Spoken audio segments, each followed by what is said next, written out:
बिहार की राजनीति में इन दिनों विधान परिषद की 8 सीटों पर होने वाला शिक्षक और स्नातक निर्वाचन क्षेत्र का चुनाव काफी महत्वपूर्ण माना जा रहा है। ये चुनाव सिर्फ 8 सीटों की लड़ाई नहीं बल्कि सत्ता पक्ष और विपक्ष दोनों के लिए प्रतिष्ठा की जंग बनता जा रहा है। बता दें कि बिहार विधान परिषद की 8 सीटें जल्द ही खाली होने वाली है। इसमें 4 शिक्षक और 4 स्नातक निर्वाचन क्षेत्र की सीटें शामिल हैं। इन सीटों पर होने वाला चुनाव राज्य की राजनीति का नया केंद्र बनने जा रहा है। जी हां, राजनीतिक दलों ने अभी से अपनी अपनी तैयारी शुरू कर दी है। हाल ही में विधान परिषद की 10 सीटों पर चुनाव हुआ था, लेकिन वहां मुकाबला नहीं देखने को मिला। सभी उम्मीदवार नवनिर्विरोध चुन लिए गए थे, लेकिन इस बार तस्वीर पूरी तरह अलग होगी। शिक्षक और स्नातक निर्वाचन क्षेत्रों में सीधा मुकाबला होने की संभावना है। सबसे ज्यादा चर्चा पटना स्नातक सीट को लेकर हो रही है। यहां जदयू के मुख्य प्रवक्ता नीरज कुमार एक बार फिर चुनाव लड़ने की तैयारी में हैं। पिछली बार उन्होंने राजद समर्थित उम्मीदवार को हराया था। इस बार राजनीतिक समीकरण बदल चुके हैं। उनके पुराने प्रतिद्वंदी आजाद गांधी अब भाजपा के साथ नजर आ रहे हैं।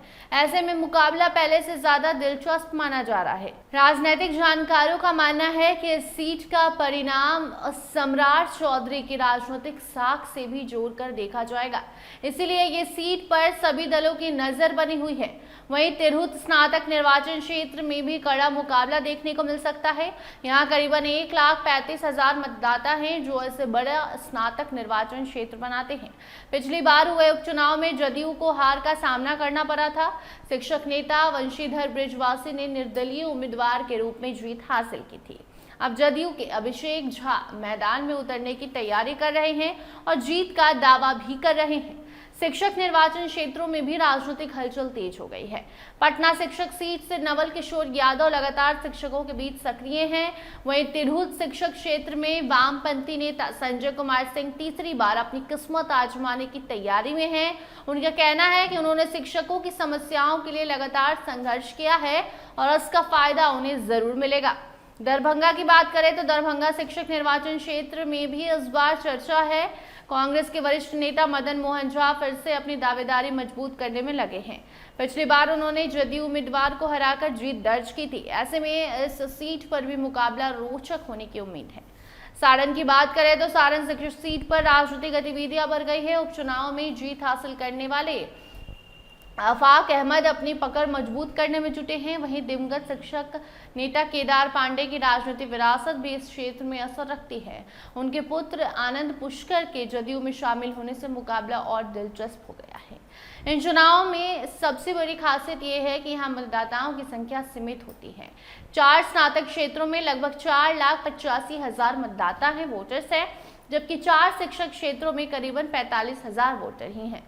इसलिए यहाँ चुनावी रणनीति का आधार जनसभाएं नहीं बल्कि व्यक्तिगत संपर्क और मतदाताओं तक सीधी पहुंच होती है। इन चुनाव में वही उम्मीदवार सफल होता है जो अपने समर्थकों को मतदान के दिन बूथ तक पहुंचाने में कामयाब रहे। अभी बात करें तो 75 सदस्यीय बिहार विधान परिषद में एनडीए की स्थिति मजबूत है। भाजपा और जदयू के पास स्पष्ट बढ़त है। दूसरी ओर राजद, कांग्रेस और वाम दलों वाला महागठबंधन अपनी ताकत बढ़ाने की कोशिश में लगा हुआ है। एनडीए का दावा है कि वो सभी 8 सीटों पर जीत दर्ज करेगा। वहीं महागठबंधन का कहना है कि शिक्षकों और स्नातकों में सरकार के खिलाफ नाराजगी है, तो इसका फायदा विपक्ष को जरूर मिलेगा। फिलहाल बिहार की राजनीति में शिक्षक और स्नातक निर्वाचन क्षेत्र का ये चुनाव बेहद महत्वपूर्ण माना जा रहा है और चर्चा का विषय बना हुआ है। इन 8 सीटों के नतीजों सिर्फ विधान परिषद के नए सदस्यों का फैसला नहीं करेंगे बल्कि ये भी बताएंगे कि शिक्षक वर्ग और शिक्षक समुदाय का भरोसा किस राजनीतिक गठबंधन के साथ है। यही वजह है कि सत्ता पक्ष और विपक्ष दोनों इस चुनाव को अपनी प्रतिष्ठा की लड़ाई मानकर पूरी ताकत झोंकने की तैयारी में जुटे हुए हैं। इस खबर पर आपकी क्या राय है, कमेंट सेक्शन में जरूर बताइए। देखते रहिए स्टार टीवी बिहार। धन्यवाद।